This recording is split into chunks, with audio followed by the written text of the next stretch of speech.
Hi folks, Logan here. It's Friday morning, January the 10th, and I'm at my friend David's house. I've been staying here for a few weeks, and I wanted to take some time this morning and share a little bit about my friend David. Those of you that have been watching my videos, you know that David was a huge part of me being able to do the hike that I just completed.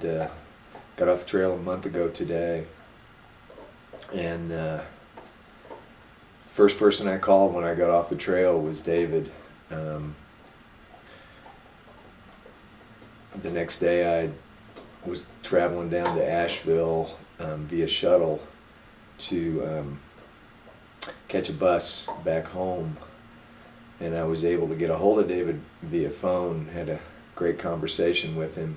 He was down in Houston at MD Anderson Cancer Center getting tests run and preparing to have another round with his old adversary, leukemia.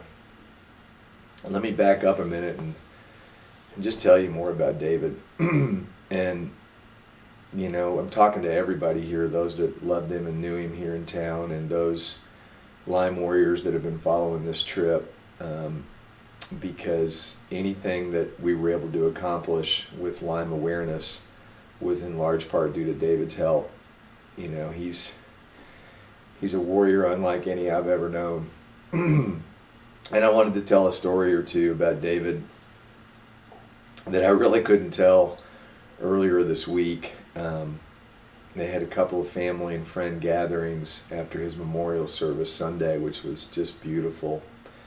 His daughters and his brothers just gave such amazing testimony to the spirit of their brother and their father. And I feel really blessed to be able to come to know the amazing Klein family a little better, including Jody, David's first wife, and the mother of his children, and Luke, his amazing grandson, and Bert, his father, as well as his extended members of the family. David was the first person that I ever shared this harebrained idea about hiking the Appalachian Trail to promote awareness of Lyme disease and bring attention to the awful situation in this country with regard to our response to this disease and all the suffering that goes along with it. Not only because he's a dear friend of mine, but because David has battled, chronic disease going back at least 18 years. He almost passed at one point from what's known as the flesh-eating bacteria. Took him to the brink of death's door. A few years before I met him, I found out about that experience after we met and befriended each other in the late 90s.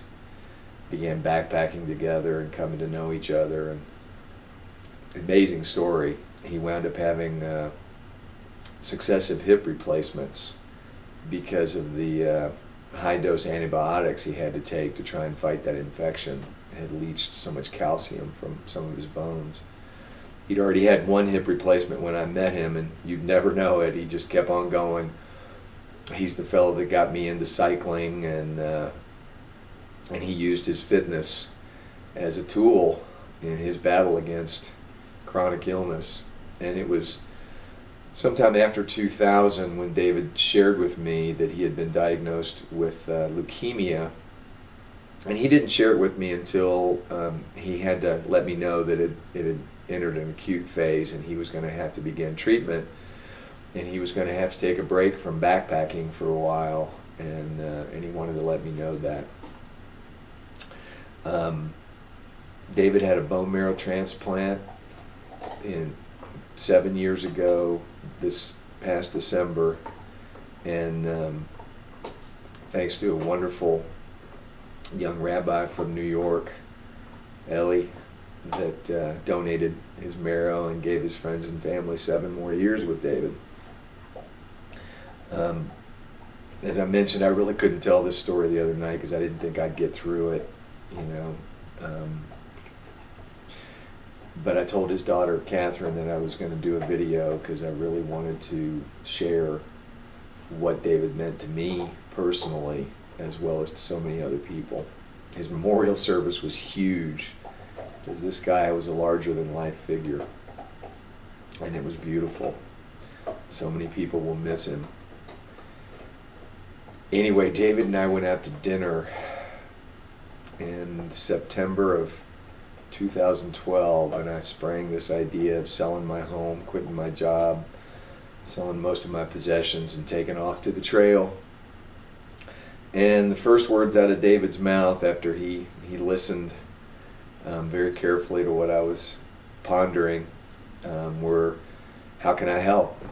And I wasn't surprised in the least, because I knew the kind of friend that David was, and he helped me plan that project from the get-go, and he even planned to join me 7 different times on the trail and hike with me for a week to 10 days, and I'll be forever grateful that we got to hike together. At the beginning of that trip, you've seen the video, hopefully if you haven't, it's on my YouTube channel, of David and I and our other friend Kevin summiting Mount Katahdin on July the 13th. And David started south with me the next day with the intent of hiking all the way through the 100-mile wilderness in Maine, about 8 days on the trail where we would have been totally out of touch because of the remote nature of that section of trail. Well, David, by the end of the first day on the trail, on July the 14th, was not feeling well, and we thought it was his thyroid that he had problems with from all the high-dose chemotherapy from almost 7 years before when he had his bone marrow transplant. We wound up hiking him back out of the 100-mile wilderness after the first day because it just was not a safe idea to plunge further into the wilderness when he wasn't feeling well. And we got him back out to the camp store at a place called A Bridge and got a shuttle to come pick him up. And there's a picture on my trail journal, trailjournals.com, under Unitic, UNITIC, of David and I at the A Bridge store saying goodbye to each other. It's the last time that I ever got to put my arm around my friend. He made it home, and synchronicity showed itself once again, because if he hadn't gotten sick, he would have missed his own mother's passing. She had fallen ill with cancer she was battling, and had gone downhill much more quickly than anybody anticipated. And if he hadn't have gone home, if he hadn't have gotten ill, he would have missed being with his family and being with his mom when she passed. And we talked about that a lot. You know, it's one of those many lessons I've talked about in other videos on the trail. So anyway, it came to be clear after visiting with his doctors over the next 30 days that what his illness really was his cancer coming back, and he shared that with me in August, and we talked every week. He was my biggest fan. He did everything he could to help me make it down that trail, sending me supplies, giving me words of encouragement, coordinating communications, anything and everything, even while he was battling his own illness. We had hoped maybe he might be able to come back out and still join me on the trail, but he had a real battle of his own. And when I decided to get off the trail a month ago, at the time it was because my dog needed me, and I knew I had to take care of him. That was no question. But I also knew intuitively that there was something more going on, that it wasn't just about taking care of my dog.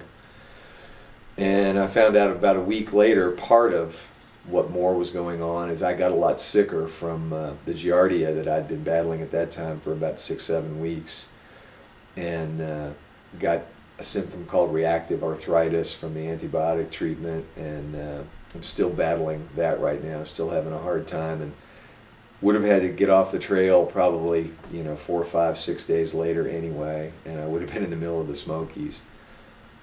But even then, I knew there was something more, and it turns out I was supposed to be right where I was because my friend David needed me. And long story short, I wound up coming over and dog sitting for him while he was still battling his leukemia down in Houston, and his daughter, both his daughters and his other family members were rotating, traveling down there to be with him. And I was here in his home about 5 days later when David lost that fight and made his transition on December the 29th. And I've been staying here since then, cousin and I both, with his dogs, a couple of beautiful Malamutes, Portia and Ridley, and his daughter Catherine, who's the spitting image of him and reminds me so much of his warrior spirit. Just an incredibly strong and courageous young adult. And her dogs, she's got a puppy and Sky and a dachshund named Cammy. And it's been wonderful to be around his family and be of some level of service in honor of my friend. So David and I would talk every week, and the story I wanted to tell for his family, his friends, and all of you that have been following this trip was one of the phone conversations David and I had as he became aware of what was facing him.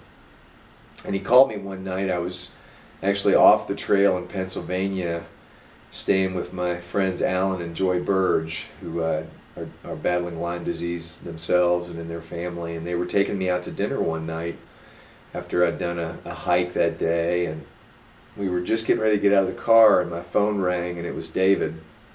He and I used to laugh and comment that we would always seem to call each other at just the time that the other needed to hear something. And again, synchronicities, serendipity, whatever you want to call it, there was a deeper connection, as I think is really, really common among people that love each other. And David called me, and we wound up talking in the car before we went into the restaurant for quite a while. Filled me more in about what he was facing after meeting with his doctors. And at the end of that phone call, David told me that he loved me. And I hadn't heard him say those words on a phone call before, and without any hesitation, it felt so totally natural to say the same thing to him, because I did and I do love David. And every phone call since then, that was in late September, early October, we always told each other the truth. And we made sure we didn't finish a phone call without sharing that. That's something that a parent easily, more often than not, can tell a child. But sometimes two grown men that are dear friends don't know how to say those words, and we don't know how to express that emotion. And that's a real shame. So my honoring of David is to encourage any of you that are watching this to follow David's lead and tell someone that you really do love that you love them today. Even if it makes you feel uncomfortable, if it's just not quote unquote normal for you, don't wait. Honor David and what he stood for and what he did through supporting me in this hike, by telling someone that you care about how you really, really feel. And you'll be amazed what that feels like. It's very, very liberating to be able to just share your heart with no hesitation and no mental chatter. The more you do it, the more you'll want to do it. And every time I do it and share it with someone I love, I'll think of my friend David. So lastly, the phone conversation that David and I had when I was getting ready to come home, get on the bus, I was hesitant to tell him I was getting off the trail because I thought he'd be disappointed. He was so supportive of me finishing the hike, and no surprise, the first words out of his mouth after I told him I was coming home, he said, "Logan, maybe I'm supposed to get better and finish the hike with you like we started." And I said, "David, maybe that's exactly what's supposed to happen." And I had a big smile on my face and headed down to Asheville to catch the bus. Well, Sunday night, December 29th, when David passed, and his brother Stephen called me and let me know about an hour after he'd passed, I had this immediate impression in my mind that perhaps his daughter Catherine, who favors him so much, should finish this hike with me. And it was a really strong intuitive impression, but I didn't share that with anybody. Well, a couple of days later, Catherine got back from Houston, and she was kind enough to ask me to continue to stay here at her home as she moved in to take care of David's dogs and his household with the support of her family. And the next day, on Wednesday, we were, I think it was New Year's Eve, we were just having a conversation about David and kind of sharing stories. And I don't remember how we even got on this topic, but Catherine brought up the idea. She said, "Logan, when you finish this hike, I really want to go with you. I want to climb that last mountain." And I got what I told her at the time, some people call God bumps, goosebumps, when she said that. And I shared with her that knowing that I had just a few days prior when I found out about David's passing. So long story short, for those of you all that have been following this hike, Catherine and I are gonna make a plan, and hopefully sometime later in 2014, perhaps next fall, we'll put together a plan where I can finish the last 300 miles, and Catherine may do a part of that with me as much as her schedule will allow, but definitely that last mountain. And when we finish this hike together, we'll have not only a celebration for that achievement, but a celebration remembering that warrior spirit of David Klein. Spirit that will inspire me for the rest of my days, and I'll cherish that spirit. And we'll make it known so more of you all can share in that hike if you'd like to. Many of you all had contacted me in the months leading up to this fall as I was getting closer to the end, asking about ways to participate in that. And now that we can plan it, we might be able to do things like have some live video feed, maybe Skype from the top of Springer Mountain, and also get the logistics out there so people might be able to come join us for all or part of that last 300 miles from about Hot Springs, North Carolina, down to Springer Mountain, Georgia, in Amicalola Falls State Park. So anyway, that's what I wanted to share today. I want to continue to thank all of you all for your kind words of support. Gotten so many Facebook messages and emails from people that followed this hike, and you know what David's friendship meant to me and means to me. And there's just too many of you all for me to be able to thank you one at a time. It's been a pretty strange month, and I'll keep you posted on what's coming next for me. I definitely am highly, highly, highly motivated to stay involved with Lyme advocacy at the local, regional, and hopefully the national level, and continue to be a Lyme warrior. And I'll keep you posted on that. So my thanks to each and every one of you. Tell someone you love them today, and honor my friend David. David, ET ANIMO, my brother. Strength and courage, heart and soul. I love you. And I'll see you soon.